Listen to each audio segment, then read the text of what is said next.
लोग इसका पार्ट 2 करें where will complete the portion of pollution. Okay, so अपन लोगों ने बेसिक्स ऑफ एनवायरमेंटल पोर्शन पूरा किया था, कुछ आप लोगों को जीए रिलेटेड कंटेंट भी आप लोगों को समझाने की कोशिश करी थी, like important days, important hotspots of India, etcetera etcetera etcetera.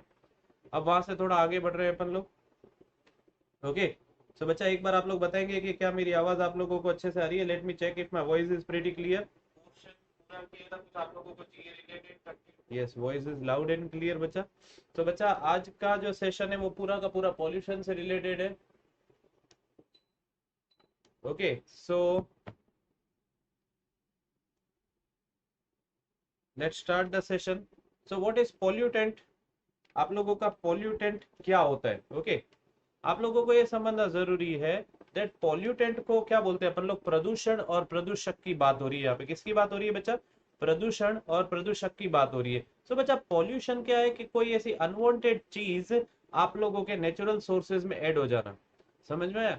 कोई ऐसी अनवांटेड चीज आप लोगों के नेचुरल सोर्सेज में ऐड हो जाना which will be, you can say, have effect on our human life, which will have effect on to, you can say, the nature also, and बहुत सारी चीजें यहाँ पे अपन लोगों को समझनी है। तो जैसे यहाँ पे अपन लोग पढ़े, जस्ट मिनट है बच्चे।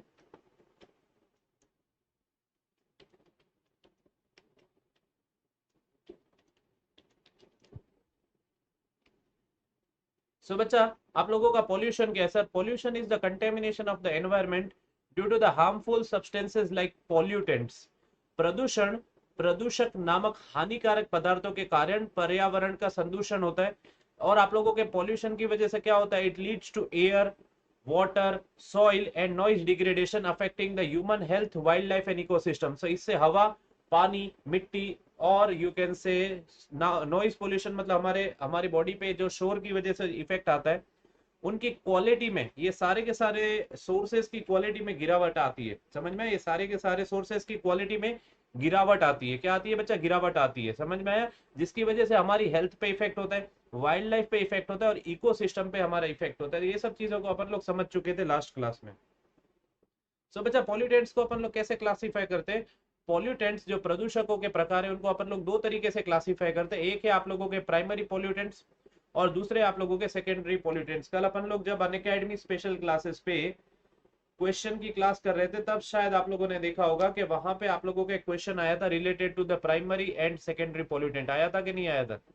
तब आप लोगों का क्वेश्चन आया था related to the primary and secondary pollutant आया था। So primary pollutants are directly released into the environment, for example CO2, NO2, SO2, lead, dust, methane. समझ में आया? सो सीधे पर्यावरण में जो छोड़े जाते हैं ऐसे प्रदूषकों को प्राथमिक प्रदूषक कहा जाता है। सर सेकेंडरी पॉल्यूटेंट्स क्या है? Sir they are formed by the reactions between the primary pollutants. प्राथमिक प्रदूषकों के बीच में कोई भी रिएक्शन, कोई भी प्रतिक्रियाओं होने की वजह से जो आप लोगों के ऐसे हार्मफुल केमिकल्स बनते, हार्मफुल गैसेस बनती है, उनको कहा जाता है आप लोगों के सेकेंडरी पॉल्यूटेंट्स या द्वितीय प्रदूषक, जिसमें आते हैं आप लोगों के ozone, O3, smog, acid rain और आप लोगों का PAN, पेरोक्सी एसिटिल नाइट्रेट। समझ में आया? अब बच्चा इनके वजह से होता क्या है? Okay, very very very good afternoon बच्चा। आप लोगों के प्रदूषकों की वजह से होता क्या है? What are the major effects of pollution? Sir सबसे पहले ग्लोबल वार्मिंग। आप लोगों को ये पता है कि सबसे सबसे ज्यादा यू कैन से ग्लोबल वार्मिंग को कंट्रीब्यूट करने वाली गैसेस के नाम आप लोग देखोगे तो उनको मेजर करने के लिए CO2 को रेफरेंस माना जाता है।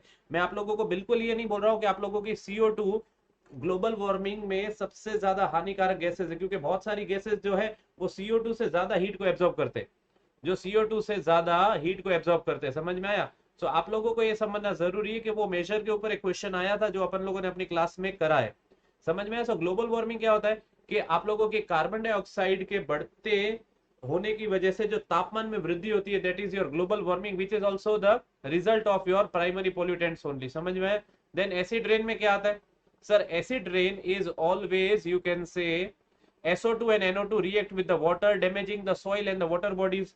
SO2 और NO2 पानी के साथ प्रतिक्रिया करते हैं, जिसकी वजह से मिट्टी और जल के निकायों में नुकसान पहुंचता है। समझ में आया? उसके बाद आप लोगों को ये समझना है ozone layer. Ozone layer depletion is always due to the CFCs, chlorofluorocarbons. So chlorofluorocarbons जैसे ही आप लोगों के एटमॉस्फेयर में बढ़ते हैं वो ओजोन के साथ रिएक्ट करके उसको ऑक्सीजन में कन्वर्ट कर देते हैं और इसी की वजह से ओजोन लेयर की थिकनेस कम होने लगती है और एटमॉस्फेरिक जो लेयर है उसमें से आप लोगों के अल्ट्रावायलेट रेडिएशंस डायरेक्टली अर्थ पे आ जाते हैं, which ultimately results, you can say, to many of the problems on our body as well as our environment. समझ में आ रहा है? Loss of biodiversity, जैव विविधता का नुकसान. So remember this very well. Pollution affect करता है वाइल्ड लाइफ को, प्लांट्स को एंड मरीन इकोसिस्टम्स को भी. आज के समय सबसे ज्यादा जो पोल्यूशन लेवल पाया जा रहा है वो अब मरीन इकोसिस्टम में भी पाया जा रहा है, because the marine bodies are considered to be the, you can say, pollutant dumping grounds. उनको इस तरीके से वहां पे पॉल्यूटेंट्स को डंप किया जा रहा है. मछलियों के बारे में सोचा नहीं जा रहा है, मरीन इकोसिस्टम के बारे में बिल्कुल भी सोचा नहीं जा रहा है. समझ में आ रहा है आप लोगों की बात को? एंड हेल्थ हैजार्ड्स, ह्यूमंस को स्वास्थ्य संबंधी खतरे क्या क्या हो सकते हैं, like lung diseases, cancer, neurological disorder, genetic mutations, etcetera etcetera etcetera. ठीक है बच्चा, ये पूरा का पूरा उसका हिंदी वर्जन आप लोगों के लिए है. तो बच्चा थोड़ा बहुत अपन लोग बात करें यहाँ पे आप लोगों के टाइप ऑफ पॉल्यूशन, उसके causes and sources, major pollutants, कौन से मेजर पॉल्यूटेंट्स है, मुख्य प्रदूषक है और उनके इफेक्ट. तो सबसे पहले जैसे अपन लोग बात करें, सर एयर पोल्यूशन कहां से आता है? सर फैक्ट्री से जो हार्मफुल गैसेस और टॉक्सिक केमिकल्स रिलीज होते हैं, व्हीकल में से, then burning of fossil fuels and deforestation. So major pollutants जो कि एयर पोल्यूशन को कंट्रीब्यूट करते हैं वो है carbon dioxide, carbon monoxide, sulphur dioxide, nitrogen dioxide, PM 2.5, particulate matter 2.5. इसके बारे में थोड़ी बात करेंगे. CFCs, chlorofluorocarbons and lead.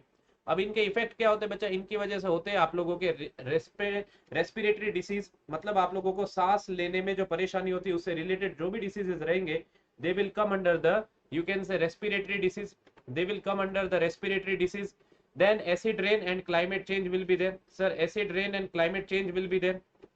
Okay sir. उसके बाद वाटर पोल्यूशन की बात करें, सो वाटर पोल्यूशन क्या है? Sir water pollution refers to any physical, biological और chemical change in the quality of water जिसका नेगेटिव इंपैक्ट रहता है लिविंग ऑर्गेनिजम्स के ऊपर या फिर आप लोगों के पानी के इस्तेमाल के ऊपर. सीधी सी बात है, किसके ऊपर रहता है?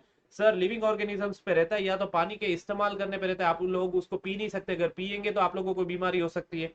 सो वाटर पोल्यूशन के सोर्सेज क्या है? Industrial waste. बच्चा इंडस्ट्री से आने वाले हार्मफुल केमिकल्स अगर प्रॉपरली ट्रीट किए बिना वाटर सोर्सेज में अगर आप लोग जाने देंगे तो उसकी वजह से आप लोगों का वाटर पोल्यूशन होगा. सीवेज वेस्ट की वजह से, तो वहां पे वाटर ट्रीटमेंट प्लांट होना जरूरी है. देन ऑयल स्पिल्स, ये मरीन इकोसिस्टम को बहुत ज्यादा इफेक्ट करता है. ओके, जनरली ये किस वजह से होता है? When there are more amount of, you can say, leakages from the ships. Okay, then agricultural run off, जिसकी वजह से आप लोगों के हार्मफुल पेस्टिसाइड्स, इंसेक्टिसाइड्स भी पानी के साथ मिल जाते हैं. सो मेजर पॉल्यूटेंट्स में आते हैं आप लोगों के heavy metal, mercury, lead etcetera. Then आते हैं आप लोगों के nitrates, pesticides, plastics and pathogen. समझ में आया?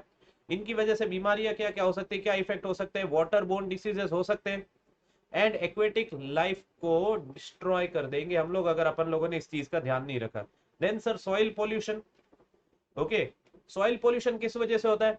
पेस्टिसाइड्स का यूज करने की वजह से, केमिकल फर्टिलाइजर्स का यूज करने की वजह से, इंडस्ट्रियल वेस्ट को ग्राउंड पे या थोड़ा बहुत इन डेप्थ ग्राउंड पे डंप करने की वजह से. तो मेजर पॉल्यूटेंट्स सॉइल पोल्यूशन के जो है उसमें आते हैं आप लोगों के lead, mercury, pesticides and plastic. Effects क्या होते हैं? Sir there is loss of soil fertility, toxic food chain, हमारी फूड चेन में जो पॉइजन लेवल है वो बढ़ता जाएगा स्लोली स्लोली. ओके, समझ में आया? Okay, then sir noise pollution. Noise pollution हो सकता है ट्रैफिक की वजह से, कंस्ट्रक्शन एक्टिविटीज की वजह से, use of loud speaker and industrial noise pollution. Major pollutant क्या है? High decibel sound. ओके, अब इससे इफेक्ट क्या होता है? हियरिंग लॉस हो सकता है आप लोगों को, स्ट्रेस हो सकता है आप लोगों का, स्लीप डिस्टर्बेंस होता है. Then sir radio active pollution. Sir radio active pollution होता है from the nuclear power plants, radio active waste disposal and mining activities की वजह से. और मेजर पोल्यूटेंट्स जो है वो है uranium, radon, plutonium and caesium. And इसके इफेक्ट क्या रहते हैं sir? Cancer and genetic mutations in the upcoming, you can say, human population. ठीक है, ये चीज का अपन लोग इफेक्ट देख चुके हैं कि रेडियो एक्टिव इफेक्ट जो होता है वो किस तरीके से इफेक्ट करता है ह्यूमन लाइफ के ऊपर. ठीक है sir. Light pollution. Sir excessive use of artificial lighting. अब होता क्या है, अगर आप लोग बहुत ज्यादा लाइट्स का यूज कर रहे हो, एलईडी नियॉन लाइट्स का यूज कर रहे हो, तो उसकी वजह से लाइट पोल्यूशन है. This is a new terms, जिसकी वजह से क्या होता है, बहुत सारे इफेक्ट इस तरीके से रहते हैं कि बहुत सारे लोगों को अच्छे से नींद नहीं आती है. And affects the nocturnal animals, nocturnal animals are like owls, जो रात के समय जगते हैं। ओके, होता क्या है कि अगर आप बहुत समय लाइट के मतलब अंडर भी बैठे रहेंगे तो भी आप लोगों के बॉडी के ऊपर इफेक्ट आने लगेंगे, ये होता है। आप लोगों को मैं एक सीधी सी बात बताऊं, जनरली हम लोग यहाँ पे हमारे बैकग्राउंड सही से काम करें तो we are also using different types of light, ring light use करते हैं सबसे ज्यादा। अब वो जब फेस के सामने रहती है तो कुछ लंबे समय तक जब आप उसके सामने बैठे रहेंगे तो वो आपकी बॉडी पे भी इफेक्ट आता है, समझ में? वो इतना इजीली दिखने में नहीं आता, बट लॉन्ग टर्म इफेक्ट्स आप लोगों को धीरे धीरे इसके बारे में समझने में आएंगे, समझ में आ रहा है? सो ऐसा एक क्वेश्चन बन सकता है where they are exploring the new sources of pollution coming in our day to day life. बच्चा फिर आता है thermal pollution.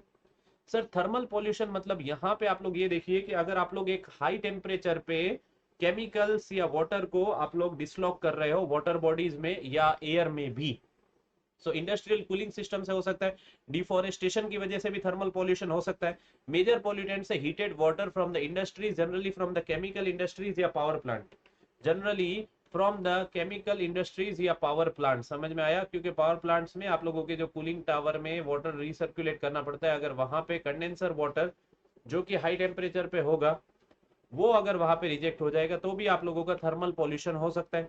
Then sir electromagnetic pollution which is from the mobile towers, wifi का एक्सेसिव यूज करने की वजह से, electrical appliances की वजह से। सो आप लोगों के इलेक्ट्रोमैग्नेटिक वेव्स जो जनरली आप लोगों के इलेक्ट्रॉनिक डिवाइसेस में से पास होते हैं, like your mobile phone, laptop, जो कि एक वायरलेस नेटवर्क से कनेक्टेड है। देन सर माइक्रोवेव्स का भी इफेक्ट हमारी बॉडी पे, हमारे माइंड पे रहता है, which affects our brain functioning and potential health risk and बच्चा it is also having effect on to our birds life. And आप लोगों को ये भी पता है कि अगर बर्ड लाइफ कम होती गई तो इंसेक्ट्स की पॉपुलेशन बढ़ जाएगी, और इंसेक्ट्स की पॉपुलेशन अगर बढ़ती गई तो हमारे लाइक खाने लाइक जो फूड है वो कम होता जाएगा, हमारे लिए जो एग्रीकल्चरल एक्टिविटीज है वो बहुत डिफिकल्ट हो जाएंगी, समझ में आया? एग्रीकल्चरल एक्टिविटी है वो बहुत बहुत बहुत डिफिकल्ट हो जाएगी। क्या ये चीज आपको समझ में आ रही है? ओके, क्या ये चीज आपको समझ में आ रही है? तो यहाँ तक आप लोगों को चीजें क्लियर होंगी, आगे बढ़े। सो सबसे पहले शुरू करें, सर एयर पोल्यूशन, वायु प्रदूषण क्या है? Sir air pollution is the presence of harmful substance in the air that negatively affect the human health, animals, plants, and the environment. These pollutants come from both the natural and human-made sources and can cause serious health and environmental issue. वायु प्रदूषण हवा में हानिकारक पदार्थों की उपस्थिति की वजह से होता है, जो कि हमारे मानव स्वास्थ्य को खराब कर सकता है, जानवरों, पौधों और पर्यावरण के ऊपर नकारात्मक रूप से प्रभावित करता है। सो बच्चा ये यहाँ पे नेचुरल और ह्यूमन मेड सोर्सेस दोनों की वजह से हो सकता है, समझ में आया? सो बात करें अगर आप लोगों के टाइप्स ऑफ एयर पोल्यूटेंट्स के बारे में, सो सबसे पहले प्राइमरी पोल्यूटेंट्स जो कि डायरेक्टली रिलीज होते हैं एयर में, सीधे जिनको हवा में छोड़ा जाता है, ऐसे पोल्यूटेंट्स को यहाँ पे देखें तो इसमें क्या क्या आते हैं आप लोगों की? सबसे पहले गैस आती है carbon monoxide. Sir carbon monoxide हमेशा गैस जो रिलीज होगी वो रिलीज होगी जहां पे आप लोगों का इनकम्प्लीट कंबशन हो रहा है। Okay, so it is emitted from the vehicle exhaust and burning of fossil fuels. Okay, कहां से होगा sir? From the vehicle exhaust and burning of fossil fuel. समझ में आया? समझ में आ रही है बात आप लोगों को? ठीक है सर।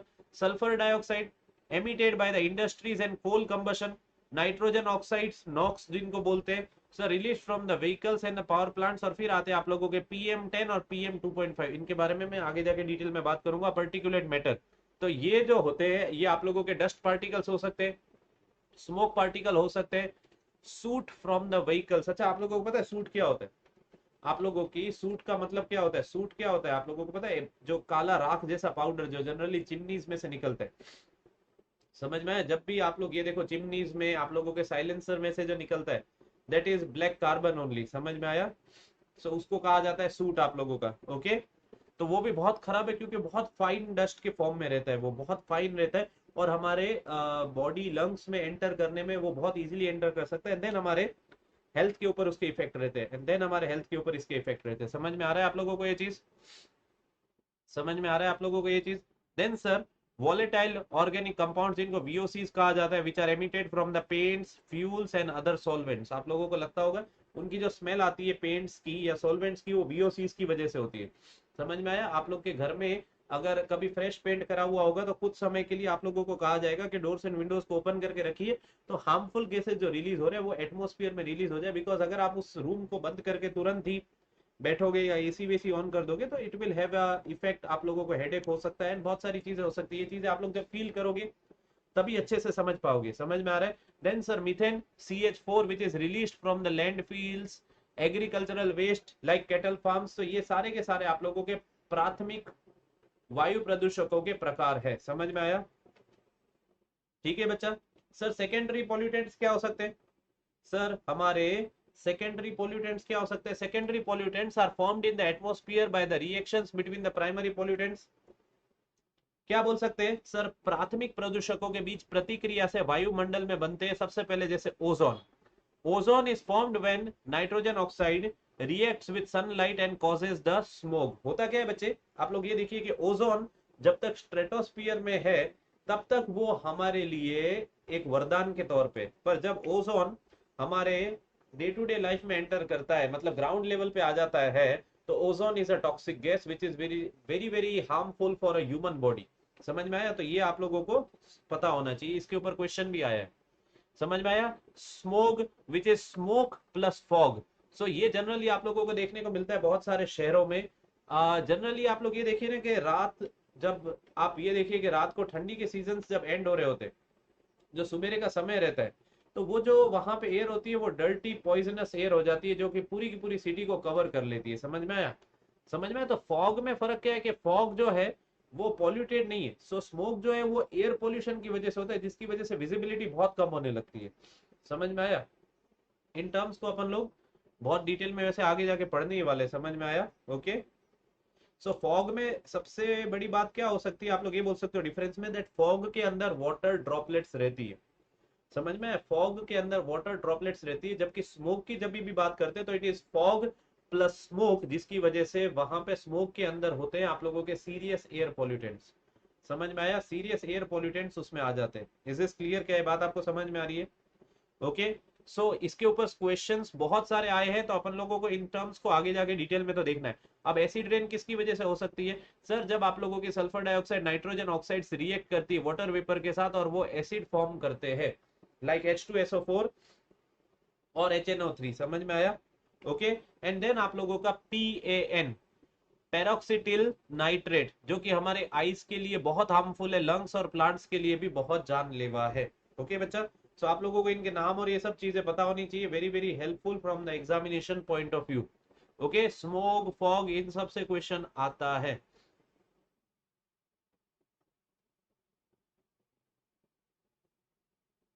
समझ में आया?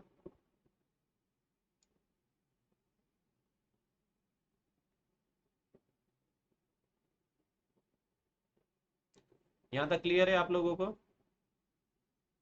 ओके आगे बढ़े। चलिए sir, now major causes of air pollution. Okay. Air pollution के सबसे ज्यादा मेजर कॉजेज क्या है? सबसे पहले आप लोगों का एयर पोल्यूशन किस वजह से होता है? सर आप लोगों के व्हीकल एमिशंस की वजह से। आप लोग ये देखिए जनरली जब आप लोगों का पीक विंटर में दिल्ली जैसे शहरों में पॉल्यूशन की प्रॉब्लम आने लगती है, तो वहां पे सबसे पहले कुछ सालों पहले उन्होंने एक पॉलिसी इंट्रोड्यूस करी थी, ऑड इवन। ऑड इवन की वजह से उनका ये मानना था कि vehicle running in the city will reduce to 50%, अगर आप लोग एक दिन ऑड लास्ट डिजिट नंबर्स के व्हीकल को अलाउ करें और एक दिन इवन लास्ट डिजिट के व्हीकल्स को अलाउ करें, जिसकी वजह से ओवरऑल व्हीकुलर एमिशन कम होगा और आप लोगों का एयर पोल्यूशन कम होगा।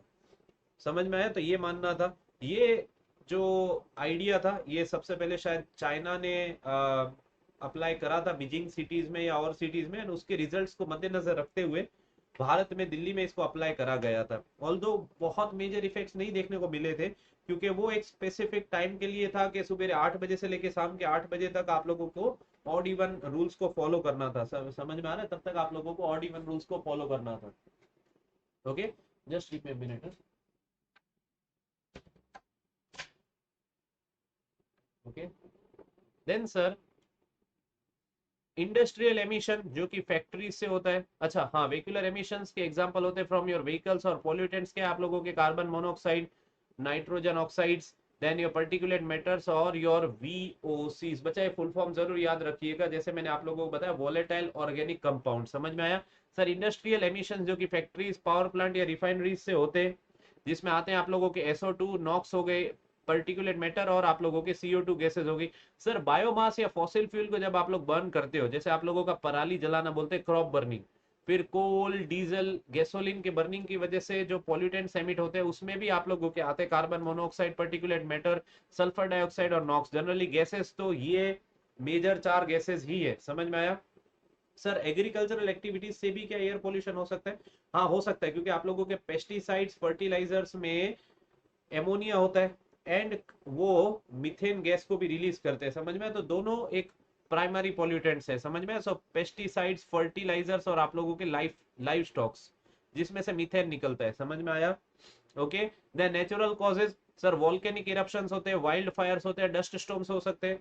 सो यहाँ पे आप लोगों को वॉल्केनिक इरप्शन और वाइल्ड फायर्स के बारे में तो पता है। अभी कुछ ही दिनों पहले आप लोगों ने देखा था, बहुत बड़े बड़े शहरों में आग लगी, जिसकी वजह से बहुत बहुत दूर तक जो धुआं उठता है उसका इफेक्ट हमारी बॉडी पे तो आता है, एनिमल लाइफ पे भी आता है, प्लांट लाइफ पे आता है। वो प्लांट्स एंड एनिमल्स जलने वाले हैं, सेकेंडली जो दूर है उन तक धुआं पहुंच रहा है, तो उसके इफेक्ट्स तो है ही, समझ में आया?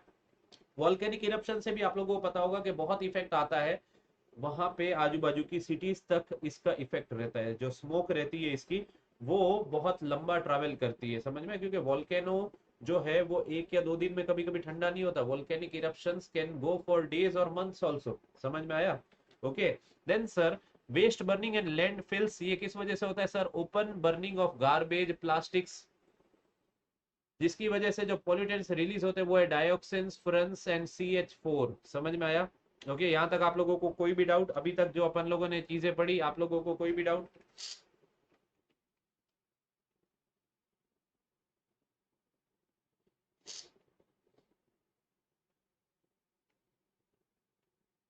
बोलिए बच्चा, आगे बढ़े।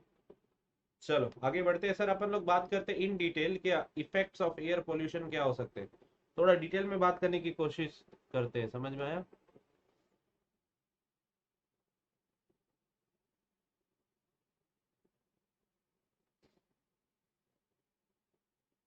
ओके बच्चा, सो यहाँ पे जैसे अपन लोग बात करें on the human health, respiratory disease, सांस लेने में जो श्वसन संबंधी रोग होते हैं जैसे कि अस्थमा, ब्रोंकाइटिस, COPD।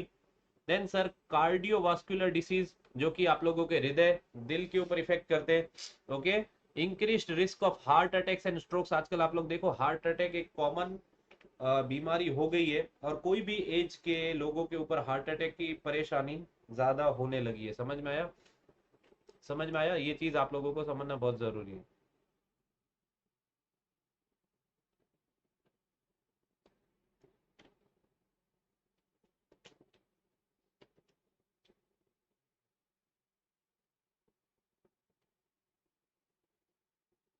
समझ में आया बच्चे यहाँ तक? Okay. Sir then neurological disorders, ये आप लोगों के ब्रेन पे इफेक्ट करने वाले, जैसे कॉग्निटिव डिक्लाइन, अल्जाइमर्स रिस्क, मतलब आप लोगों की याददाश्त चली जाना, मतलब आप चीजों को धीमे धीमे भूलने लगेंगे, एक साथ तो नहीं, समझ में आया?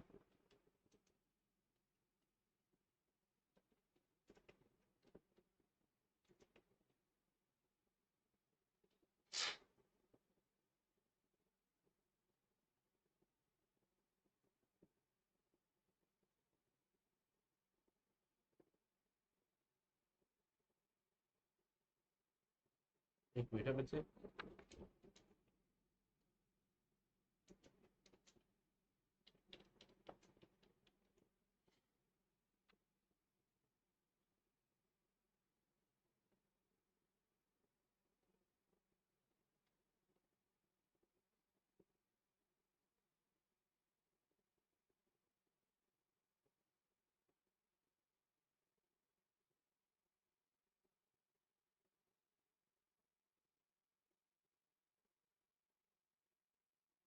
यहाँ तक क्लियर है बच्चा?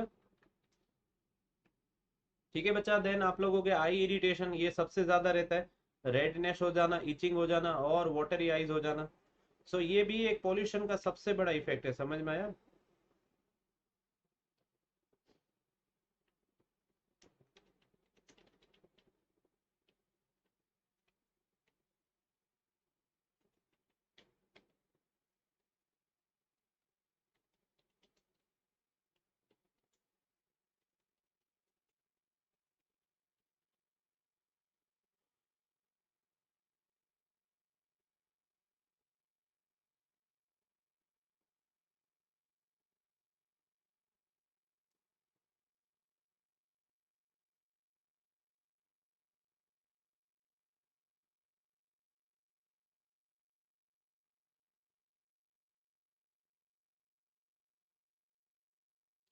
ओके बच्चा, आगे बढ़े।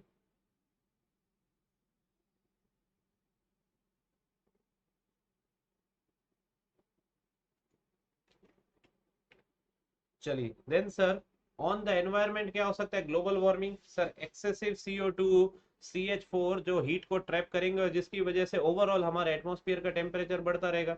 देन एसिड रेन जो कि डैमेज करेगा बिल्डिंग्स को, सॉइल फर्टिलिटी को, मतलब मिट्टी की उर्वरता को, एंड आप लोगों की एक्वेटिक लाइफ को भी। Then crop damages, ozone reduces the plant growth and yield of them, and wildlife को हार्म, मतलब टॉक्सिक एयर जो है वो ह्यूमंस के अलावा बर्ड्स को, एनिमल्स को और एक्वेटिक लाइफ को भी इफेक्ट करते हैं। सो ये है आप लोगों के major effect of air pollution. समझ में आया?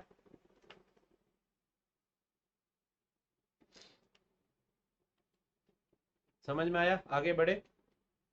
नाउ बच्चा, evaluation of Bharat stage BS norms in India. आप लोगों को ये पता होना चाहिए कि ये आप लोगों के व्हीकुलर एमिशंस के नॉर्म्स है जो कि यूरोपियन नॉर्म्स से अडाप्ट करे गए। किससे अडाप्ट करे गए बच्चा? यूरोपियन नॉर्म्स से अडाप्ट करे गए। समझ में आया? सो आप लोगों को ये पता होगा कि ये रिवाइज करे जाते हैं और इनसे पता चलता है अपन लोगों के कौन से व्हीकल अपन लोगों को यू कैन से कितने पॉल्यूटेंट रिलीज कर रहे हैं। आप लोग ये देखो कि आप लोग PUCs करवाने जाते हो, ओके आप लोग PUCs करवाने जाते हो तो वो क्या शो करता है कि आप लोगों का व्हीकल कौन से हार्मफुल पॉल्यूटेंट्स को रिलीज कर रहा है और किस मात्रा में रिलीज कर रहा है। सो जो भारत स्टेज एमिशन स्टैंडर्ड्स है, they are emission norms which are instituted by the government of India to regulate the output of air pollutant from your IC engine. अपने व्हीकल से जो एमिशंस हो रहा है एयर पॉल्यूटेंट का, उनको रेगुलेट करना कि वो जो है वो एक लिमिटेड मात्रा से ज्यादा तो नहीं। अगर लिमिटेड मात्रा से ज्यादा है, जो जनरली आप लोगों की गाड़ी को 15 या 20 साल हो जाए उसके बाद रहता है, जैसे डीजल व्हीकल्स को उतने टाइम पीरियड के बाद स्क्रैप करना पड़ता है। इन रूल्स के हिसाब से पता चला था कि गवर्नमेंट ने आप लोगों के 2 स्ट्रोक इंजन को स्क्रैप करवा दिया था। मतलब अभी के समय आप लोग 2 स्ट्रोक इंजन को यूज नहीं कर सकते because they are highly pollutant.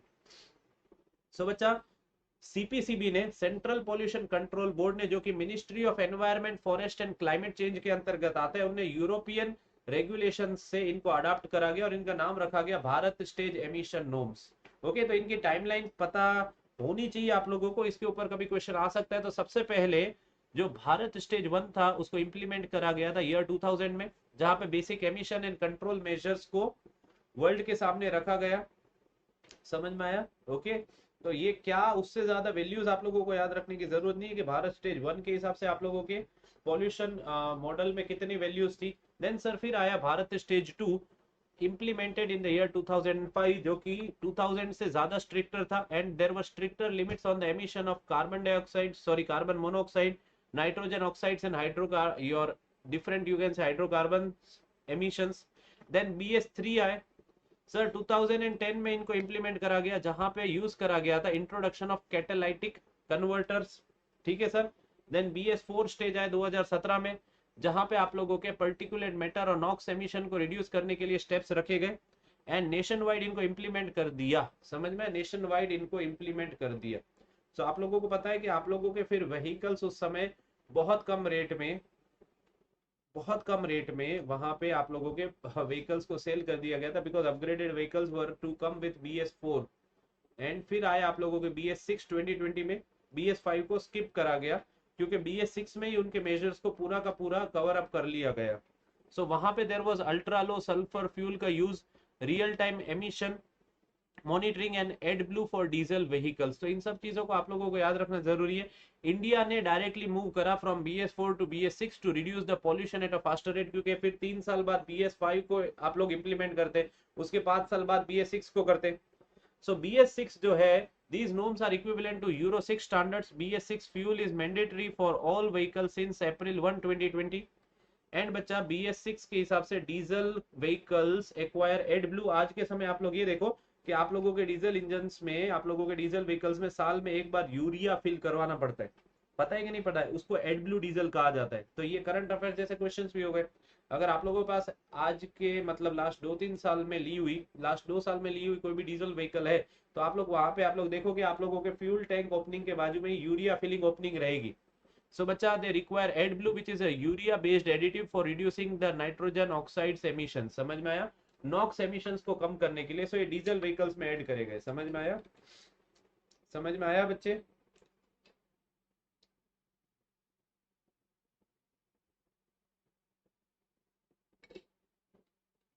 समझ में आई ये चीज आप लोगों को? ओके। उसके बाद what were the benefits of BS6 norms? BS6 norms को अप्लाई करने की वजह से क्या क्या बेनिफिट्स होने लगे? ओके। भारत स्टेज 6 नॉर्म्स को अप्लाई करने की वजह से क्या होने लगा? सबसे पहले there was reduced pollution overall, lower nitrogen oxides, particulate matter and carbon monoxide emissions, improved air quality, जिसकी वजह से दिल्ली के स्मोग और AQI इंडेक्स में कुछ फायदा देखने को मिला।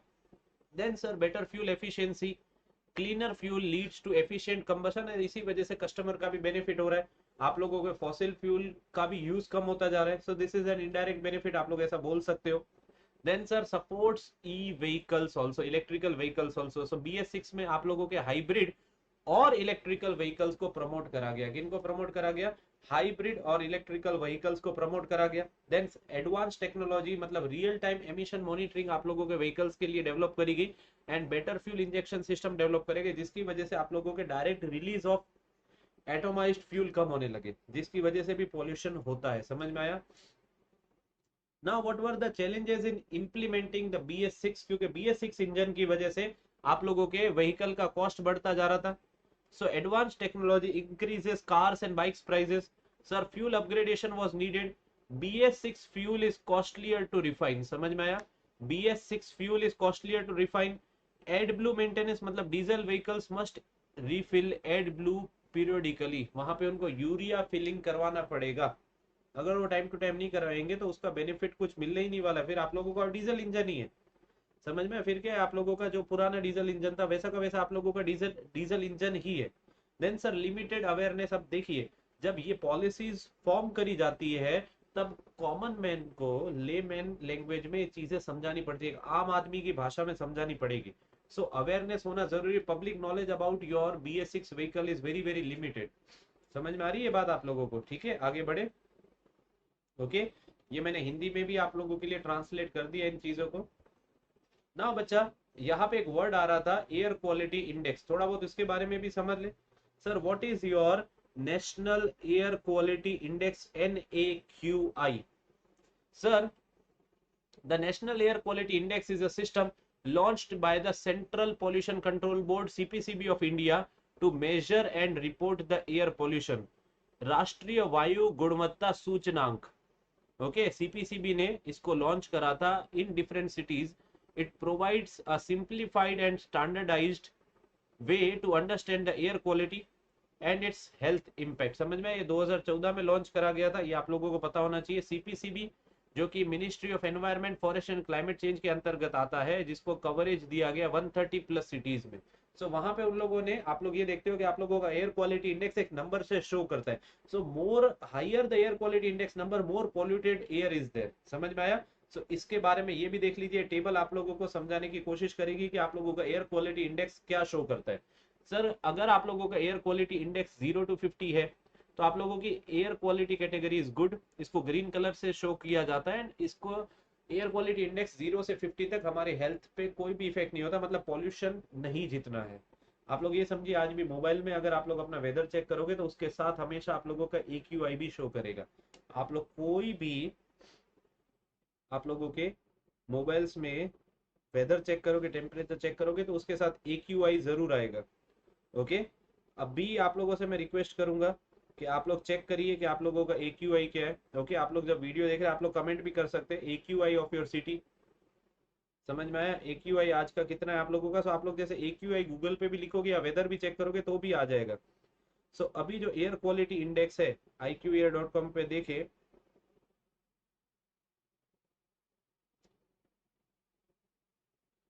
सर इट इज 56, सेटिस्फैक्ट्री है, मतलब 51 to 100 के बीच में आ रहा है, और जनरली ये आप लोगों का 50 से 60 के बीच में रह रहा है।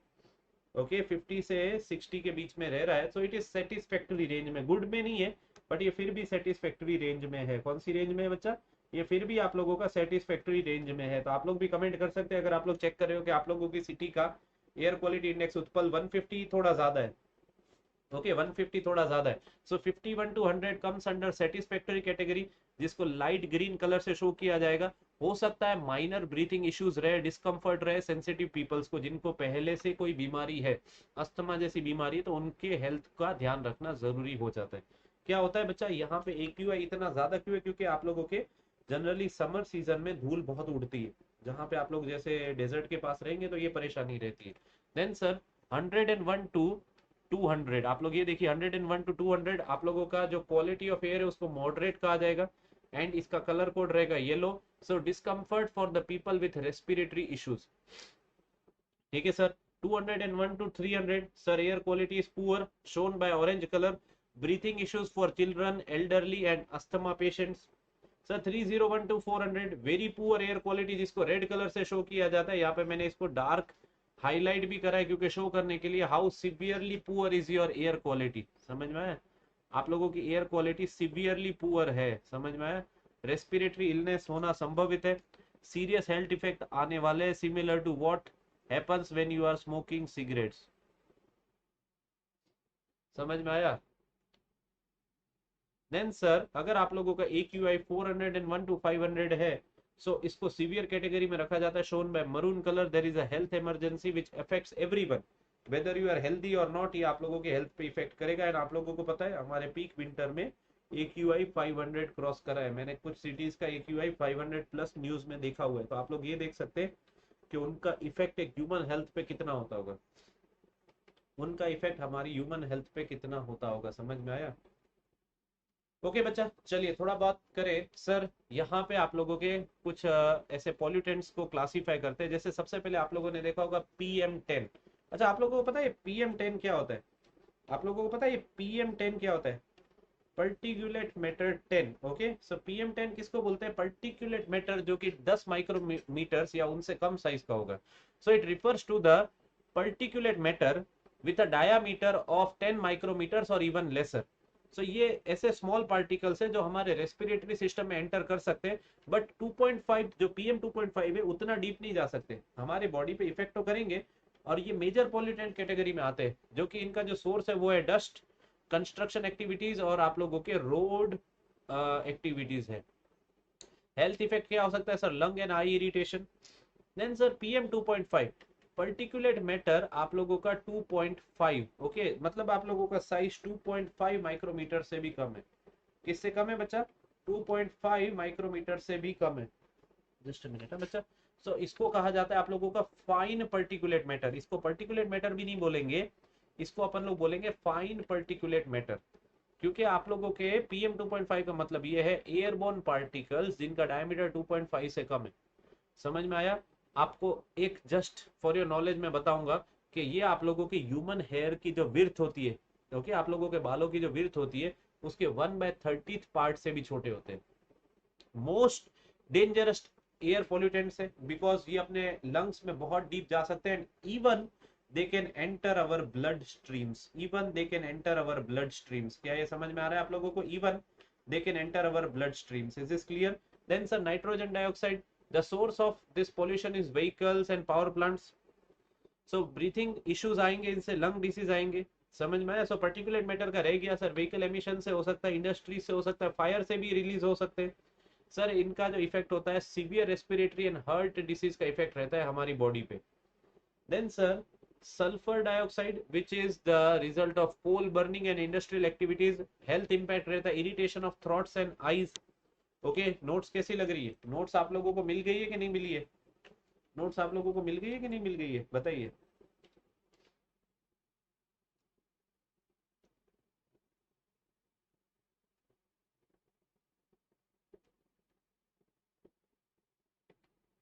नोट सही है आप लोगों को? हेल्पफुल है? बिल्कुल ठीक है बच्चा।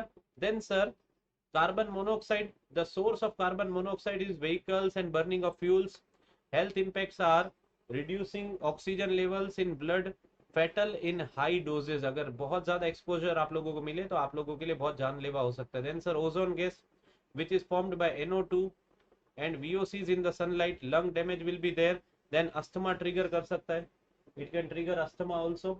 Okay, then sir ammonia, ammonia is released from agricultural activities, use of fertilizers, pesticides, insecticides में से it irritates our eyes and skin, और ammonia वैसे ही टॉक्सिक गैस है, ammonia वैसे ही टॉक्सिक गैस है, समझ में आया? Then sir, lead, which is released from vehicle emissions and industries, it affects our brain and kidney functions. क्या ये आप लोगों को याद रहेगा? क्या ये आप लोगों को याद रहेगा? So I hope you are enjoying the session. समझ में आ रहा है? I hope you are enjoying the session. बोलिए बच्चा.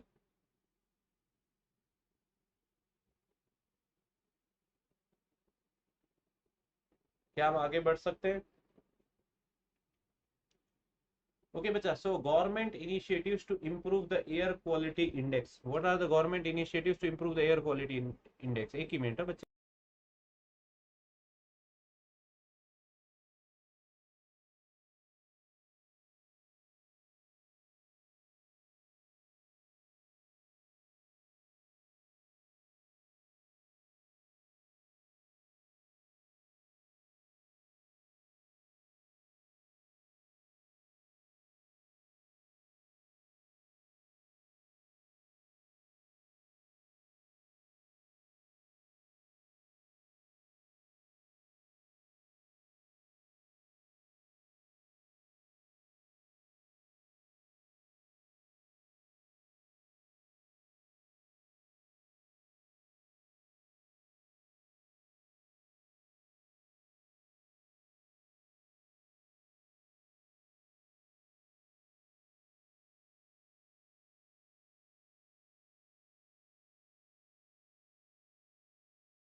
ओके बच्चा, sorry, I was disconnected. Okay, अब आप लोगों को आवाज अच्छे से आ रही है. So what are the government initiatives to improve the air quality index? Okay, government ने AQI के सुधार के लिए क्या क्या पहल करी है उसके बारे में अपन लोग बात करते हैं. Is this clear? बात करें इसके बारे में थोड़ी. ठीक है बच्चा? Sorry, voice is pretty clear. So बच्चा, जैसे सबसे पहले बात करें about the national clean air programme NCAP 2019, जिसका एम था to reduce the air pollution by 20 और 30% by 2024. Then GRAP, graded response action plan for Delhi, where emergency measures were taken to control the pollution levels. Then sir, Bharat stage 6 को implement करा गया Bharat stage 5 को skip करके, so that आप लोगों के pollution के ऊपर बहुत जल्दी कंट्रोल पाया जा सके. Use of cleaner fuel was there and vehicle emission standards को और रेगुलेट करा गया. समझ में? ऑड इवन रूल दिल्ली, जैसा मैंने आप लोगों को बताया. So restricts the vehicle usages based on to the number plates. ऐसा माना गया था कि 50% आप लोगों का व्हीकल यूजेज कम होगा, जिसकी वजह से ओवरऑल आप लोगों के पॉल्यूशन लेवल्स कम होंगे. समझ में आया? Then sir, the promotion of the electrical vehicles, where there was faster adoption and manufacturing of hybrid and electrical vehicle schemes. and इसी वजह से आज के समय आप देख सकते हैं पिछले 2 साल से आप लोगों के इलेक्ट्रॉनिक व्हीकल्स का जो यूज है वो कितना बढ़ गया है. समझ में आया? समझ में आया?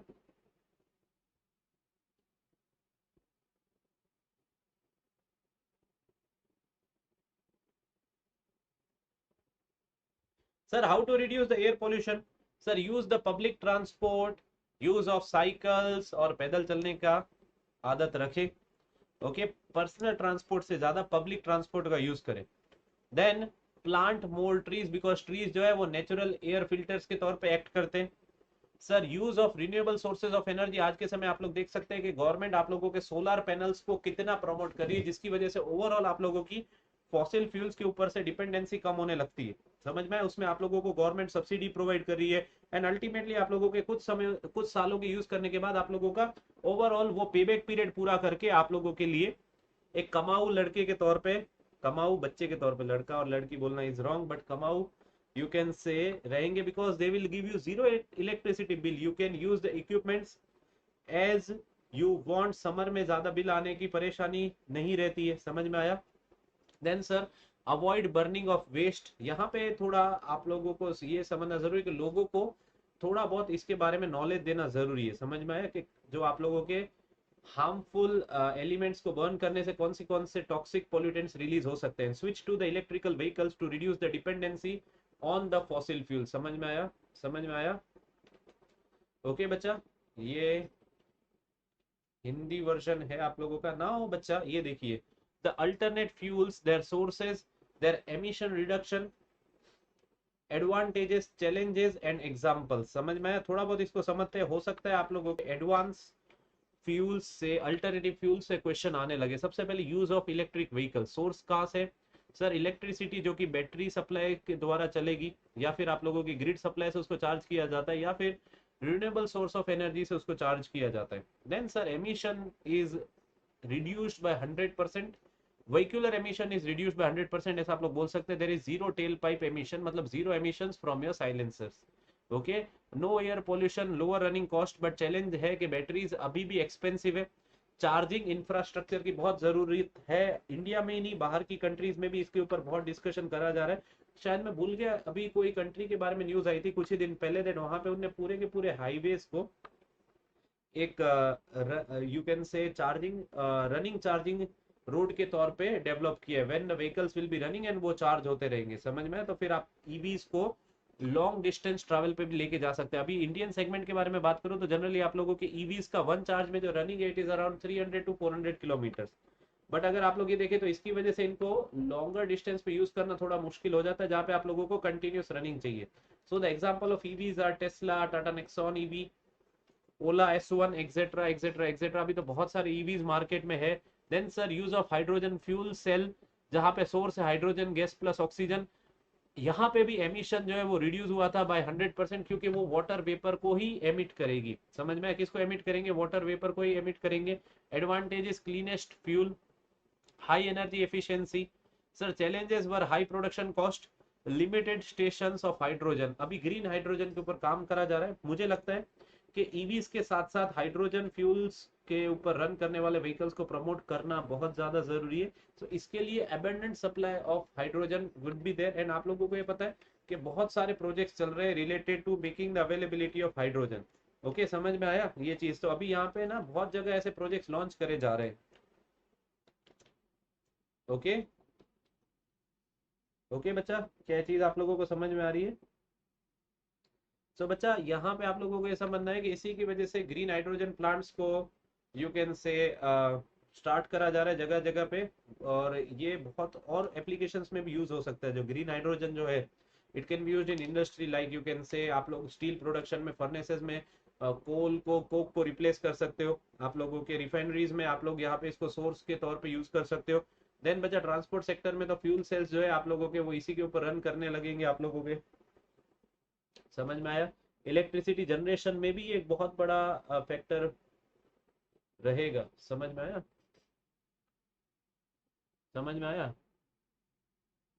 समझ में आया? सो एक ये सारी चीजें आप लोगों को याद रखनी है। आगे बात करें सर, कंप्रेस्ड नेचुरल गैस, जिसमें आते हैं आप लोगों के methane and other natural gases.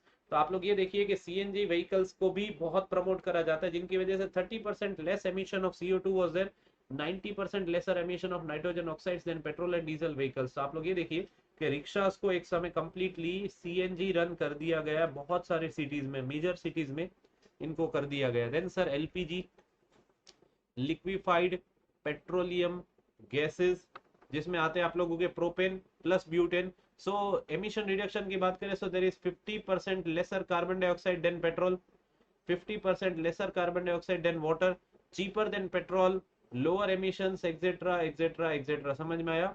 But challenge ये है कि there are limited fueling refilling station CNG और एलपीजी के भी। आज के समय देखा जाए तो भारत के हर कोने कोने तक सीएनजी स्टेशन पहुंचे नहीं है। समझ में आया?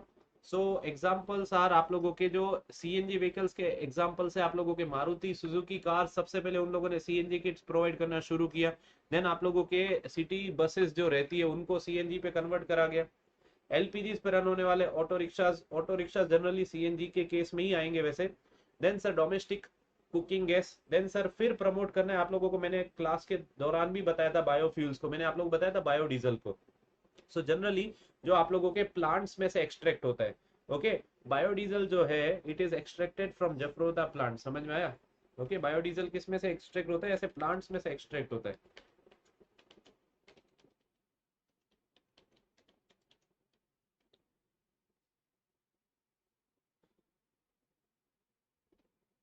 ओके बच्चा, सो ये एक वेजिटेबल ऑयल है।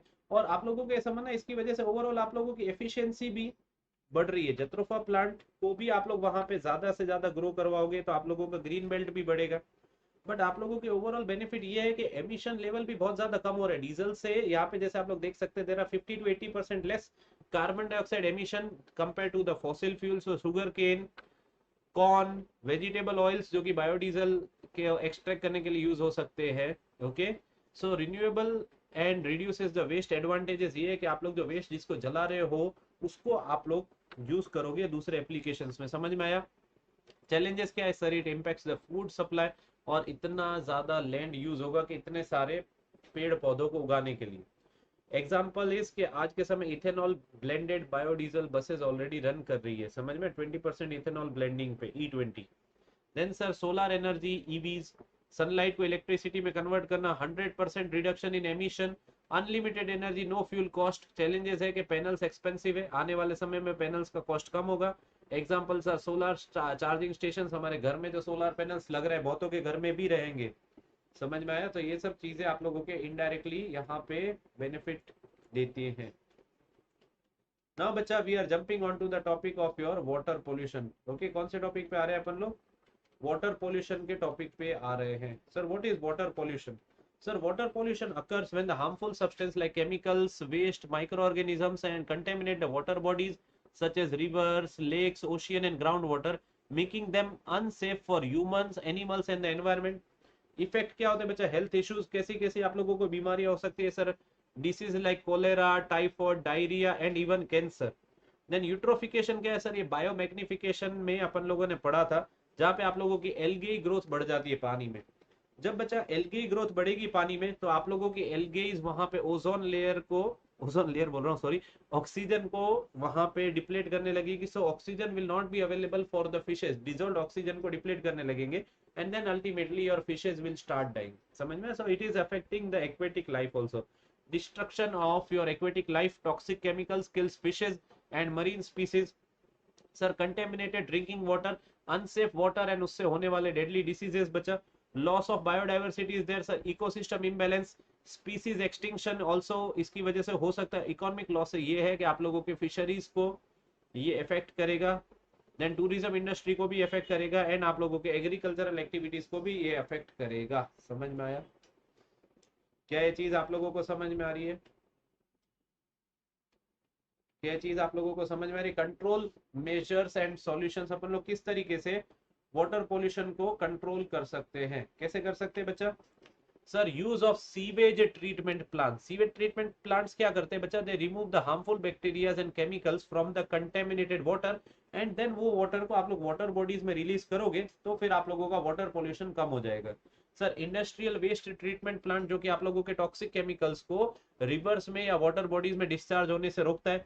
बायो रीमेडिएशन, दैट मीन्स आप लोग बैक्टीरिया का यूज कर सकते हो एंड प्लांट्स का यूज कर सकते हो जो वाटर को ऑटोमेटिकली क्लीन करेंगे, समझ में? इस चीज को आप लोगों को थोड़ा डिटेल में पढ़ लेना है, ठीक है? इस चीज को वैसे अपन लोगों ने आगे जाके इसके बारे में बात करी हुई है, पर आप लोगों को बायो रीमेडिएशन को थोड़ा अच्छे से पढ़ना है। सो बायो रीमेडिएशन में होता क्या? We are using the bacterias या फंगीज या प्लांट्स टू ब्रेक डाउन और even neutralise the pollutants, generally you can say, जो आप लोगों के वाटर सोर्सेज में आ जाते हैं, समझ में? तो कुछ ऐसे बैक्टीरियाज है जो जनरली ऑयल स्पिल अप को क्लीन कर देते हैं, समझ में? जो ऑयल जो पानी में स्पिल हो जाता है उसको क्लीन कर देते हैं, ऐसे बैक्टीरियाज रहते हैं। Then banning of single use plastics, banning of single use plastic बच्चा reduces the plastic pollution in oceans. Sir, the plastic has reached to the lowest accessible point of the ocean, समझ में? जहां तक humans पहुंचे वहां तक पहुंच गया। उसकी वजह से हो क्या रहा है? उसकी वजह से हो क्या रहा है बच्चा? आप लोग ये समझिए, जो प्लास्टिक है उसको डिकम्पोज होने में मिलियंस ऑफ ईयर लग जाते हैं, वो समुद्र के नीचे रहेगी और वहां पे एक्वेटिक लाइफ को अफेक्ट करते रहेंगे। समझ में?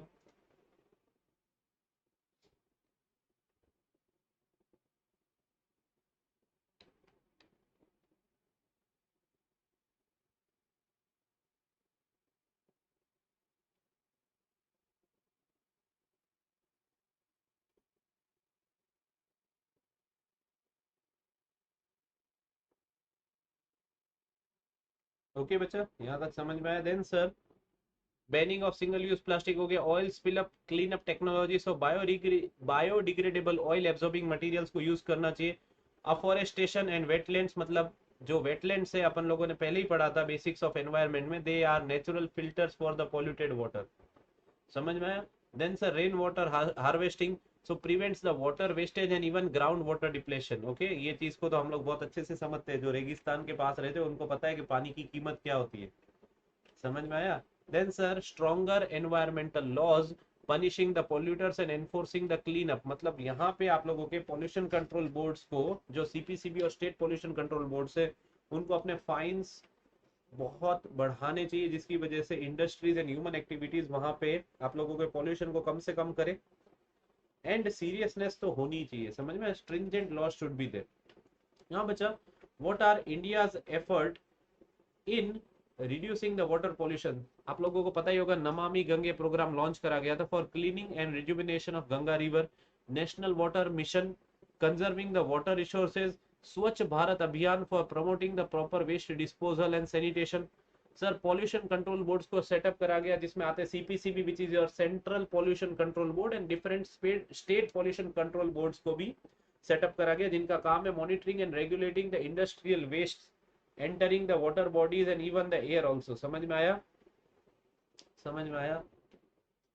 देन सर, क्वेश्चन आता है व्हाट इज बीओडी। बच्चा, ये सारे टॉपिक से क्वेश्चन एग्जामिनेशन में आए। सर, बीओडी क्या है? Biochemical oxygen demand. Sir, BOD measures the amount of oxygen which will be required by the microorganisms to break down the organic matter in water over a specified period of time. So यहाँ पे आप लोगों के micro organisms को कितने oxygen की जरूरत पड़ेगी ऑर्गेनिक मैटर को ब्रेक डाउन करने के लिए और खुद के लिए आप लोग न्यूट्रिएंट्स बनाने के लिए, ऐसा भी समझ सकते हो।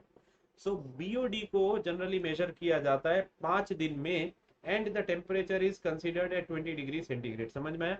सो बीओडी की इंपॉर्टेंस क्या है? Sir, it indicates the level of the organic pollution in water, क्योंकि आप लोगों का ऑर्गेनिक मैटर को ब्रेक डाउन करने के लिए जितना ज्यादा ऑक्सीजन की रिक्वायरमेंट होगी, उतना आप लोगों का पॉल्यूशन ज्यादा रहेगा। उतना क्या ज्यादा रहेगा? पॉल्यूशन ज्यादा रहेगा। So it indicates the level of organic pollution in water. Sir, higher BOD means more pollution and lesser oxygen is available for the survival of the aquatic life। समझ में आ रहा है? Sir, lesser oxygen is available for the survival of the aquatic life। समझ में आई ये बात? Sir, BOD levels and water quality. Sir, अगर आप लोगों का BOD level is less than 1 mg पर लीटर, तो आप लोग ये बोल सकते हो कि आप लोगों का जो वाटर है वो प्योर है and it is good for drinking water. Okay, good for drinking also. Sir, अगर आप लोगों का बीओडी लेवल 1 to 3 mg पर लीटर है, so water is moderately clean. अगर आप लोगों का BOD level is 3 to 5 mg per liter, then it is slightly polluted water. Sir, if the BOD level is 5 to 10 mg per liter, then the water is heavily polluted। समझ में? heavily polluted। समझ में आ रहा है? Then sir, if the BOD level is greater than 10 mg per liter, then the water is highly contaminated and it is totally unsafe। Sources क्या है बच्चा आप लोगों के हायर बीओडी लेवल के? Sir, sewage and waste water, agricultural run off, food processing waste, dead organic matter. So sewage and waste water कहां से आता है? जब आप लोगों के डोमेस्टिक और इंडस्ट्रियल वेस्ट को आप लोग बिना ट्रीट करे वाटर बॉडीज में एंटर करने दे, बिना ट्रीट करे वाटर बॉडीज में एंटर करने दे। Sir, agricultural run off fertilisers, pesticides, food processing waste and dead organic matter. Is this clear? Sir, फिर आते हैं आप लोगों के COD which is your chemical oxygen demand. Sir, COD क्या मेजर करता है? वो टोटल ऑक्सीजन डिमांड को मेजर करता है। किसको मेजर करता है बच्चे? आप लोगों की टोटल ऑक्सीजन डिमांड को मेजर करता है। So COD measures the total oxygen demand required to chemically break down both organic and inorganic pollutants. जब बीओडी की बात कर रहे थे तो खाली ऑर्गेनिक पॉल्यूटेंट्स को ब्रेक डाउन करने के लिए कितना ऑक्सीजन चाहिए उसके बारे में अपन लोग बात कर रहे थे, बट सीओडी मेजर करता है कि आप लोगों को ऑर्गेनिक और इनऑर्गेनिक दोनों पॉल्यूटेंट्स को ब्रेक डाउन करने में कितने ऑक्सीजन की जरूरत पड़ेगी। समझ में आया? So it includes both biodegradable and non biodegradable component. समझ में आया? अब थोड़ा कंपैरिजन की बात करें बीओडी और सीओडी के बीच में। सर बीओडी मेजर करता है the oxygen which is needed for biodegradation of organic matter, and COD measures the oxygen which is needed for the chemical oxidation of both organic and inorganic matter। ये question आ चुका है आप लोगों का। आप लोग बीओडी लेवल को कब मेजर करते हैं? हर 5 दिन में मेजर करते हैं, बट आप लोग सीओडी लेवल को हर कुछ घंटों में, मतलब आप लोग डेली मेजर कर सकते हो नंबर ऑफ टाइम। समझ में आया? समझ में आ रही है बात आप लोगों को? सर सीओ बीओडी क्या इंडिकेट करता है? Sir it shows the level of biodegradable pollution which is due to the organic pollutants only. और सीओडी क्या शो करता है? सर टोटल पॉल्यूशन कितना है, ऑर्गेनिक प्लस इनऑर्गेनिक। समझ में आया? किसकी वैल्यू ज्यादा होगी? सर सीओडी की ज्यादा होगी बीओडी से। हाँ, सीओडी की वैल्यू हमेशा ज्यादा होगी, यस, क्योंकि उसमें आप लोगों के biodegradable and non biodegradable pollutants दोनों को कंसीडर करा जाता है। सर बीओडी किस लिए यूज होता है? Sir it is used for monitoring the waste water treatment efficiency. किस लिए यूज होता है? It is used for monitoring the waste water treatment efficiency. And आप लोगों का सीओडी यूज होता है for, you can say, detecting the industrial pollution, for detecting the industrial pollution. क्या ये बात आप लोगों को समझ में आ रही है? क्या ये बात आप लोगों को समझ में आ रही है? जनरली सिविल एस्पिरेंट्स को सीओडी और बीओडी के बीच का डिफरेंस बहुत अच्छे से पता होता है। एनवायरमेंट का टॉपिक तो वैसे ही बहुत अच्छे से पढ़े हुए होते हैं। ओके, यस और नो? यस और नो बच्चे? आगे बढ़े। सर बीओडी यहाँ पे मैंने शॉर्ट में लिख दिया है, indicates the organic pollution in water, and COD measures the total water pollution which is organic plus inorganic। Sir lower BOD and COD, cleaner and healthier water is there ultimately। now बच्चा एक term आता है biological magnification. जैविक आवर्धन क्या है? सो bio magnification या biological magnification is the increase in concentration of toxic substances as they move up in the food chain from the to higher trophic level। मतलब आप लोगों के ऐसे पदार्थ, मतलब ऐसे टॉक्सिक सब्सटेंस, जहरीले पदार्थ आप लोग बोल सकते हैं, जब आप लोगों के फूड चेन में हायर ट्रॉपिक लेवल्स पे जाने लगते हैं, ऑब्वियसली उनकी मात्रा बढ़ती जाएगी। सो बायो मैग्निफिकेशन किन की वजह से हो सकता है? पॉल्यूटेंट्स की वजह से होता है। जब आप लोगों के pesticides, heavy metals, industrial chemicals आप लोगों के वाटर या सॉइल को एंटर करते हैं, so they are absorbed by the plants and other smaller organisms. फिर वो उन ऑर्गेनिजम्स और प्लांट्स को हर्बीवोरस खाएंगे, हर्बीवोरस को कार्निवोरस खाएंगे, कार्निवोरस को प्रीडेटर्स खाएंगे। तो ये फूड चेन में जब वो आप लोगों के जहरीले पदार्थ ऊपर चढ़ते जाएंगे तो उनकी मात्रा बढ़ती जाती है, एंड वो हमारे फूड चेन में पूरा का पूरा ह्यूमन लाइफ और एनिमल लाइफ को खराब कर देते हैं। समझ में? तो इसी को कहा जाता है आप लोगों का बायोलॉजिकल मैग्निफिकेशन। क्या कहा जाता है? Biological magnification. समझ में आई ये बात आप लोगों को? सो थोड़ा समझे इसको। सर कॉन्सेंट्रेशन जो है आप लोगों के पोल्यूशन का वो हर एक टॉपिक लेवल पे बढ़ रहा है। कॉजेस क्या है इसके बच्चा? पेस्टिसाइड्स एंड इंसेक्टिसाइड्स, जिसमें आते हैं आप लोगों की डीडीटी। आप लोगों को ये भी पता होगा कि डीडीटी वर्ल्ड की बहुत सारी कंट्रीज में बैन है। इंडिया में इसका यूज अब कम से कम हो गया, बट आज भी मैंने शायद कुछ सालों पहले तो डीडीटी यूज होते हुए देखा है। बहुत लोगों को डीडीटी छाटते हुए देखा है for mosquito controls and other insect controls. Then aldrin है, एंडोसल्फेन है। सोर्सेज है इसकी agriculture activity and mosquito control, जैसा मैंने आप लोगों को बताया है ही। Sir heavy metals like mercury, lead, cadmium and arsenic, जो कि इंडस्ट्रियल वेस्ट और माइनिंग से आते हैं। देन सर इंडस्ट्रियल केमिकल्स जो कि आते हैं आप लोगों के फैक्ट्रीज या प्लास्टिक इंडस्ट्रीज में, जिसमें सबसे हार्मफुल जो है वो है आप लोगों का PCB, polychlorinated biphenyl. Oil and petroleum product से आते हैं आप लोगों के हाइड्रोकार्बन हो गए। देन पॉलीसिलिक एरोमेटिक हाइड्रोकार्बन से, जो कि आप लोगों के ऑयल स्पिल से होता है, व्हीकल एमिशन से होता है। समझ में आया? ओके बच्चा। देन आते हैं आप लोगों के real life examples of bio magnification. Bio magnification के वास्तविक जीवन के उदाहरण, जिसमें सबसे फेमस जो रहा है वो रहा है आप लोगों का मीनामाटा डिसीज, जापान 1950 में, जो कि मर्क्यूरी पॉइजनिंग की वजह से हुआ था। So mercury poisoning from the industrial waste caused the severe neurological disorder in humans. Japan में सबसे पहले ये देखा गया था 1950 में। Then sir DDT and bird population decline. USA को 1960s में ये आइडिया आ गया था कि डीडीटी के यूज की वजह से आप लोगों के ईगल और फाल्कन जो है, जो आप लोगों का ईगल और फाल्कन है वो विलुप्त होने वाले थे, समझ में आया। देन फिर उन लोगों ने डीडीटी के यूज को रोक दिया। Cyanide and mercury in gold mining in India and Africa. So minings में क्या होता है कि जब आप लोग माइनिंग करते हो तो वहां का जो निचली स्तर की जो मिट्टी और पदार्थ है, वो जो टॉक्सिक मेटल से आप लोग नदी में अगर रिलीज कर दोगे तो वहां पे आप लोगों की मछलियां मरने लगेंगी। ऑब्वियसली सीधी सी बात है, वो जहरीले पदार्थ है, समझ में आया। So that was also there. Now sir what is eutrophication, इसका क्वेश्चन बार बार आया। यूट्रोफिकेशन क्या है sir? It is a process where excess nutrients, अतिरिक्त पोषक तत्व जो कि आप लोगों के जनरली नाइट्रोजन और फास्फोरस की मात्रा से बढ़ता है, वो वाटर बॉडी में एंटर कर देता है। सो eutrophication is a process where excess nutrients mainly nitrogen and phosphorus enters the water body, जिसका रिजल्ट ये होता है कि आप लोगों के एल्गेइस की मात्रा बढ़ जाती है। और एल्गेइस बढ़ने का मतलब ये है कि आप लोगों का ओवरऑल ऑक्सीजन लेवल कम हो जाना, leading to the over growth of algae, जिसको एल्गेल ब्लूमिंग भी कहा जाता है, एल्गेई ब्लूमिंग भी कहा जाता है, and decline in the oxygen levels which harms the aquatic life. Simple explanation ये है, more the nutrients algae grow rapidly, oxygen level drops and aquatic organisms die. समझ में आया। सो आप लोगों के दो तरीके के यूट्रोफिकेशन होते हैं सर। ग्रेजुअल, नेचुरल एक है। नेचुरल में क्या हो रहा है sir? There is gradual accumulation of nutrients from the natural sources like soil erosion and decomposition.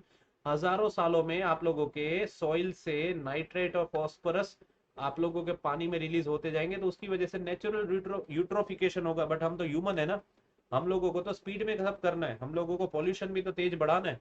So it is caused by human activities, sewage waste, agricultural waste and industrial discharge into the water body happens within decades or even within some years। तो वो पूरा का पूरा आप लोगों का जो source of water body है वो पूरा का पूरा फिर पॉल्यूटेड हो जाएगा आप लोगों की यूट्रोफिकेशन की वजह से। सर स्टेप बाय स्टेप समझे थोड़ा। सर न्यूट्रिएंट ने एंटर करा वाटर बॉडी को फ्रॉम फर्टिलाइजर, सीवेज और इंडस्ट्रियल वेस्ट। एल्गे ब्लूम होने लगे, एक्सेस न्यूट्रिएंट्स की वजह से एल्गे सनलाइट को ब्लॉक करेंगे। अब सनलाइट नहीं होगा तो फोटोसिंथेसिस नहीं हो सकता।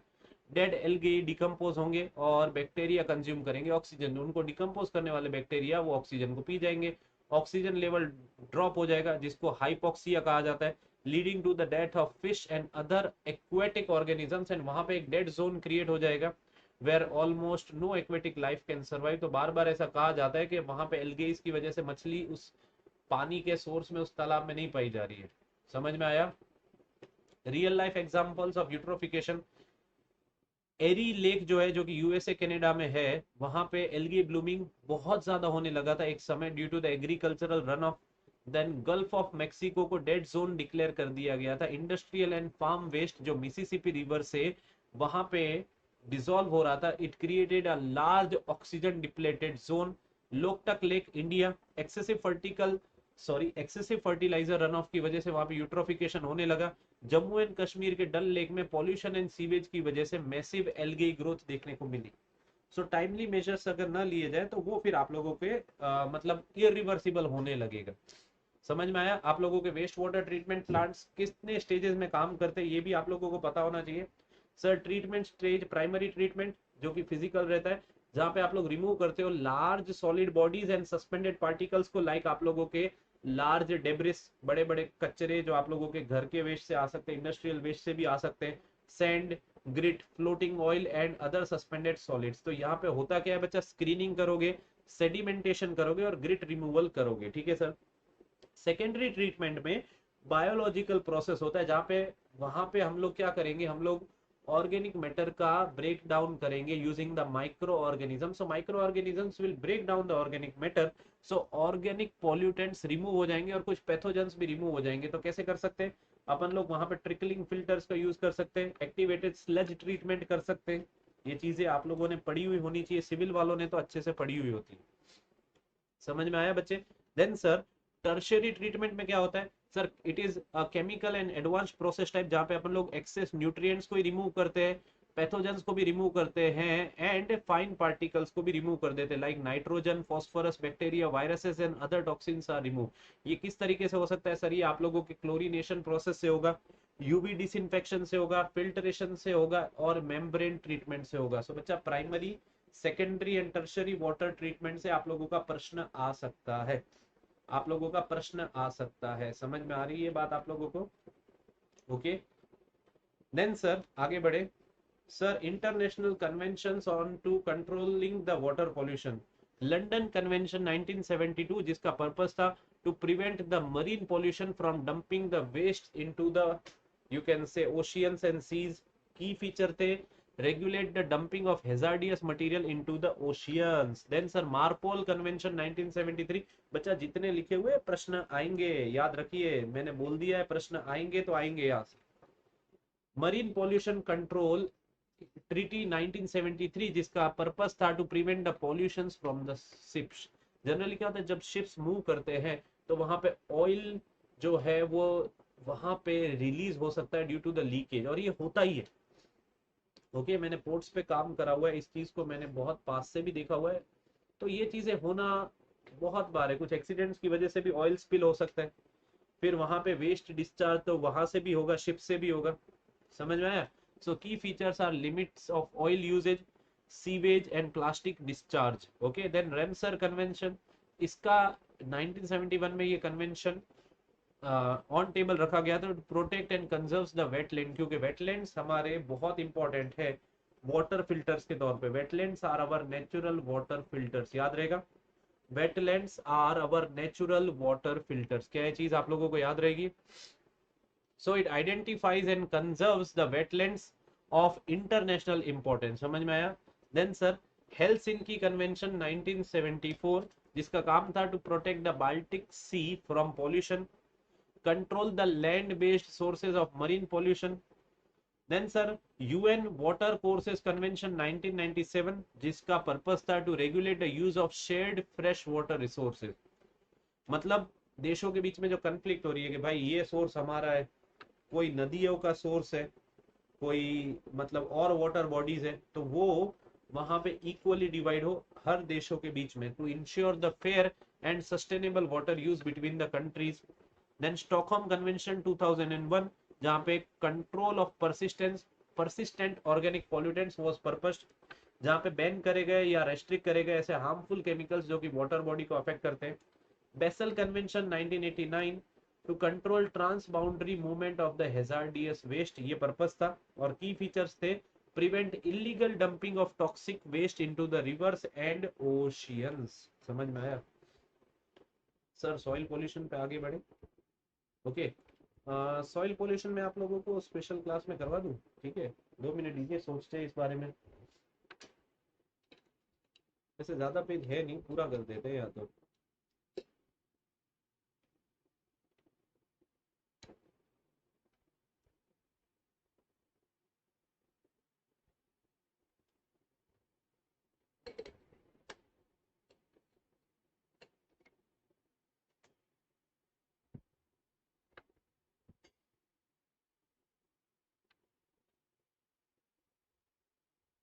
So, Bacha, what is soil pollution? Sir, soil pollution occurs when harmful chemicals, toxic waste, and contaminants degrade the soil quality, making it unfit for agricultural use, wildlife, and human health. समझ में आया? सो soil pollution किन sources की वजह से हो सकता है? सर, इंडस्ट्रियल वेस्ट जो कि केमिकल्स, हैवी मेटल्स है, एग्रीकल्चरल वेस्ट जिसमें आते हैं आप लोगों के pesticides, fertilisers, plastic and e waste जो कि नॉन बायोडिग्रेडेबल वेस्ट है, लॉन्ग टर्म सॉइल डिग्रेडेशन होगा उनकी वजह से। डिफोरेस्टेशन करोगे तो सॉइल इरोजन बढ़ी जाएगा, पेड़ काट दोगे तो। माइनिंग एक्टिविटीज, मतलब जब आप लोग मिनरल्स को एक्सट्रैक्ट कर रहे हो तो वहां पे हैवी मेटल्स रिलीज होना स्वाभाविक है। स्वाभाविक है मतलब it is, you can say, byproduct, अब उसको कंट्रोल करना ही पड़ेगा।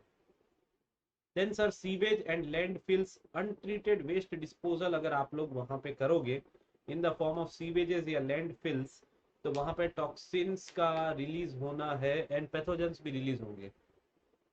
सो बच्चा, इफेक्ट ऑफ सॉइल पोल्यूशन अगर अपन लोग देखें, there is a loss of soil fertility, water contamination भी रहेगा, हेल्थ इश्यूज भी रहेंगे एंड इकोसिस्टम डैमेज भी रहेगा। सो प्रिवेंशन एंड कंट्रोल क्या है? Sir, reduce the chemical use, there should be proper waste management, reforestation, not deforestation, reforestation and bioremediation, where you can use the plants and microbes to clean up the polluted soil, similar to your what was done in water। अब बच्चा बात आ रही है सबसे important topic की, जो है आप लोगों का green house gases and there impact. यहाँ से आप लोग एक या दो क्वेश्चन 100% देखेंगे आप लोगों के आरआरबी के पेपर में। कितने प्रतिशत देखेंगे? 100% देखेंगे। Okay sir, greenhouse gases traps the heat in the earth atmosphere preventing it from escaping to the space. अब वो वहां पे जब ट्रैप हो जाती है हीट, तो जिसकी वजह से टेम्परेचर बढ़ता है, so this leads to the greenhouse effect and contributes to the global warming and climate change। बात करें कौन सी ग्रीन हाउस गैसेज है, तो इसमें कार्बन डाइऑक्साइड, जिसको बेस लाइन गैस भी कहा जाता है। ग्लोबल वार्मिंग पोटेंशियल क्या है बच्चा? ग्लोबल वार्मिंग पोटेंशियल एक आप लोगों का ऐसा मापांक है जिसके ऊपर क्वेश्चन आया है, जिससे आप लोग ये मेजर करते हो कि कितनी ग्रीन हाउस गैस जो है वो हीट को ट्रैप करेगी over a period of 100 year. समझ में ना? How much heat a greenhouse gas will trap in the atmosphere over a period of 100 years. So carbon dioxide का मेजर सोर्स क्या है? Fossil fuels, deforestation and industries pollution. So carbon dioxide को एक base gas माना गया for measuring the global warming potential. So इसका जो heat absorbing capacity है 100 साल की, उसको नंबर दिया गया 1, और बाकी गैसेस को इससे कंपेयर करा गया। मीथेन की बात करें तो मीथेन का जो ग्लोबल वार्मिंग पोटेंशियल है 25 है, तो मीथेन का जो हीट एब्जॉर्बिंग कैपेसिटी है वो आप लोगों की CO2 से बहुत ज्यादा है। देन सर नाइट्रस ऑक्साइड्स का ग्लोबल वार्मिंग पोटेंशियल है 298, मतलब it is having 298 times more heat absorbing capacity as compared to CO2। Ozone की वैल्यू ऐसे नहीं पता चलती, it varies, not directly emitted. Water water is not having, you can से water vapour is not having global warming potential, but फिर भी वो कुछ अमाउंट ऑफ हीट को ट्रैप कर सकते हैं। एंड क्लोरोफ्लोरोकार्बन, ये तो भाई जानलेवा है। 4750 टू 14400 ये क्वेश्चन आया था। मैं आप लोगों को बताना चाहूंगा कि क्वेश्चन ये आया था कि कौन सी गैस का ग्लोबल वार्मिंग पोटेंशियल सबसे ज्यादा है, and answer was your sulphur hexafluoride. समझ में आया? Sulphur hexafluoride 23,500। समझ में आया? सो थोड़ा बहुत पढ़े। Effect of greenhouse gases, sir global warming, extreme weather events. आज के समय आप लोग देखोगे पूरी दुनिया में हर जगह बाढ़, सूखा, साइक्लोन्स, हरिकेन्स, इन सब की न्यूज आ रही है। क्यों हो रहा है? ये इनडायरेक्ट इफेक्ट है आप लोगों के ग्लोबल वार्मिंग के। किसके इफेक्ट है? आप लोगों के इनडायरेक्ट इफेक्ट है ग्लोबल वार्मिंग के। देन सर ग्लेशियर मेल्ट हो रहे हैं, पूरा का पूरा एंटार्क्टिका मेल्ट हो जाएगा, हिमालय की भी मेल्टिंग की न्यूज आती रहती है। Then ocean acidification, health issues तो है ही, एयर पोल्यूशन रिलेटेड है ही। So how to reduce the greenhouse gas? Use of renewable source of energy, improving the energy efficiency, sustainable agricultural, मतलब ऑर्गेनिक फार्मिंग की तरफ जाइए आप लोग, फर्टिलाइजर्स का कम से कम यूज करें, और आप लोगों के लाइफ स्टॉक्स जो आप लोगों के वेस्ट है उसको भी अच्छे से डिस्पोज करें। सर एफोरेस्टेशन एंड रिफोरेस्टेशन, पेड़ उगाओ, रिड्यूस द वेस्ट। समझ में आया? सो ग्लोबल वार्मिंग पोटेंशियल आप लोगों का GWP, sir it is the measure of how much heat a greenhouse gas traps in the atmosphere over a specific period of time, usually 100 year when compared to CO2।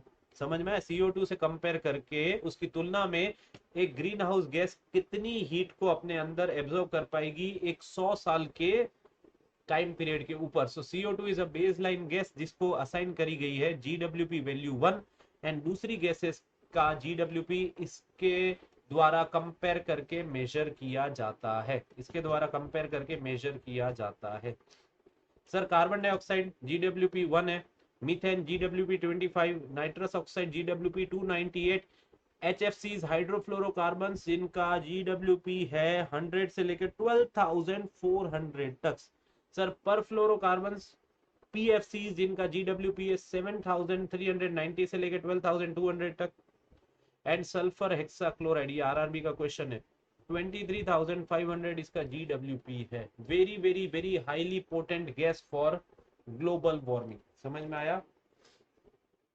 So effects of global warming, sir rising temperature, वो तो आप लोग देख सकते हैं। अभी मैं आप लोगों को बताऊं, मैं आप लोगों को पढ़ा रहा हूँ दुनिया तो नहीं बोलना सही होगा, भारत के पिछले 4 दिन के सबसे गर्म शहर से, उसके मतलब मेरे डिस्ट्रिक्ट कैपिटल है वो, मेरे घर से 50 किलोमीटर दूर, तो मेरे घर के यहाँ पे भी टेम्परेचर कम नहीं है, आधा 1 डिग्री का ही फर्क होता है। समझ में आया? Melting glaciers and ice gaps जिसकी वजह से सी लेवल बढ़ने लगेगा, एंड आने वाले 10-15 साल 20 सालों में बहुत सारे आइलैंड्स का बहुत सारा एरिया पानी के नीचे दब जाएगा। देन सर सी लेवल राइज, कोस्टल फ्लूडिंग होगी, और इसकी वजह से लोगों का स्थानांतरण करना पड़ेगा। Extreme weather events like wildfires, droughts, then your floods, then your cyclones, etc etc etc, ocean acidification जिसकी वजह से कोरल रीफ बर्बाद हो जाएंगे, मरीन बायोडाइवर्सिटी का लॉस होगा, loss of biodiversity will result in extinction of species, habitat destruction, etcetera etcetera etcetera. समझ में आया? अब एग्रीकल्चर सेक्टर में देखें तो क्रॉप फेलियर होने लगा है, फूड शॉर्टेजेस होने लगेंगे और क्रॉप्स की जो प्रोडक्टिविटी वो कम होने लगेगी, हेल्थ इफेक्ट्स तो है ही, बीमारियां बढ़ रही हैं। Infrastructure, there will be damages to roads, bridges and buildings due to the extreme weathers. आप लोग ये देखो कि जो आप लोगों की जो रोड्स है उनका शेप भी चेंज होने लगेगा, इतनी हीट बढ़ती जाएगी तो आने वाले समय में। समय आया? समझ में आया? Water scarcity, so droughts, reducing of fresh water availability, energy demand, क्योंकि आप लोग जितना ACs and other cooling equipments को रन करोगे, इलेक्ट्रिसिटी यूजेज बढ़ेगा, so there will be high electricity usages which will ultimately increase the cost. Okay, AC को effectively use करो, मैं भी चला के बंद कर देता हूँ। समझ में आया? Now sir the last topic of the day is ozone layer का protection and depletion. So ozone layer क्या है sir? Ozone layer is a protective shield in the earth stratosphere. कितने sir? About 10 to 15 kilometre above the earth, that absorbs the harmful UV radiation from the earth। ठीक है sir?